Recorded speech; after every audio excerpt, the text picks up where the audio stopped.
So I wanted to, for some time, to cover this particular topic, and somebody actually finally got up the nerve to ask me about it, which is, curiosity. And I thought about it, and it actually is for the people that are having to wear an indwelling catheter for a period of time to avoid urine. It is something of use to know, and that is getting a boner. Yeah, okay, so bear with me here. It's important information at the end of all of this thing. It is going to happen. It is painful. I found that during the night was the worst. I'm not a young man anymore, so these involuntary day boners don't happen as frequently, or I have much more control as a mature man. But at night, the involuntary boners caused quite a bit of grief and quite a bit of pain. It does happen. There's really not too much you can do about it. I usually find that if it did wake me up in the middle of the night, the pain, often it subsided very, very quickly because it's a painful situation as opposed to a sexual situation. So it did not continue, but it is going to happen. One of the things that somebody did ask me was, is there enough space, for the length of your penis when you have an erection? Yes, there's more than ample space for the size of your business to deal with having an erection. Your penis is not going to go past this thing and cause you more pain. It's just, like I said, it wasn't really that much of a problem, to be quite frank, because you're not really thinking very sexual, thinking about it, really doing anything about it. So it was actually only a bother at night. And so it's really not too much to worry about. So there it is. It will happen. There's not much you can do about it. It will go away very, very quickly on its own because the pain supersedes any sort of sexual excitement that you may have. The pain is far greater than the joy, that's for sure.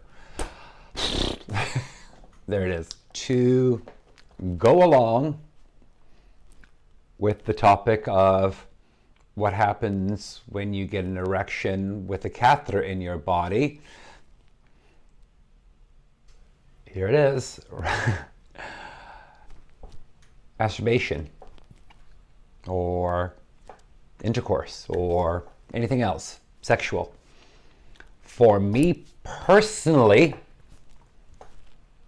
this was out of the question. For me. I'm not saying you, but for me. I am quite certain it can happen. I have read some stuff that you can actually have intercourse and masturbate with that thing in you.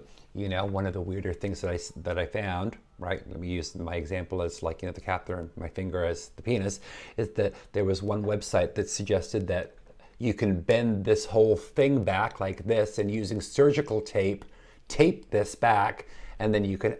I was like, are you fucking kidding me? Really? Are you fucking kidding me?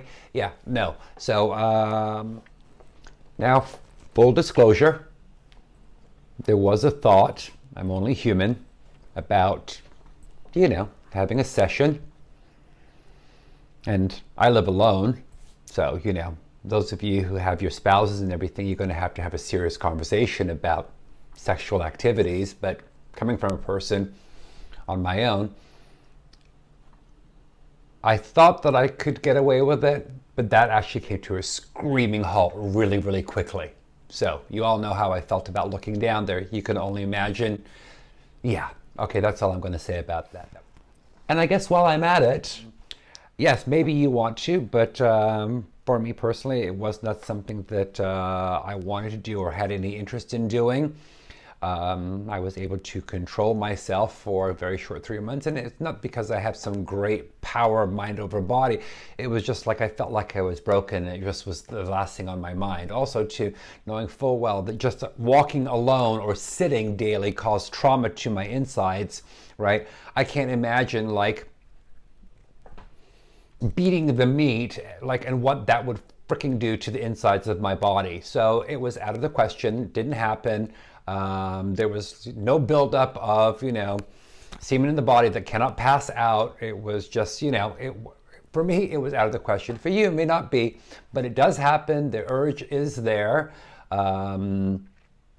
But I was able to control that because the pain of having it in and the mental, hanging on to my mental capacity was far more important than having what I refer to as a session to get me through. So no, and I didn't want to cause any more pain. Okay, so there it is. Okay, yeah, you can do what you want, right? For me, I chose not to. I'm not even going to tell you and advise you to do it or not to do it. Hey, listen, thanks for watching. I appreciate it. Actually, more than anything, I don't appreciate it. I hope that it gives you some knowledge and some information on your journey, which is something very difficult. And I hope that what I'm doing eases up some of the pain and gives you some insights so that you can have a better journey than I did.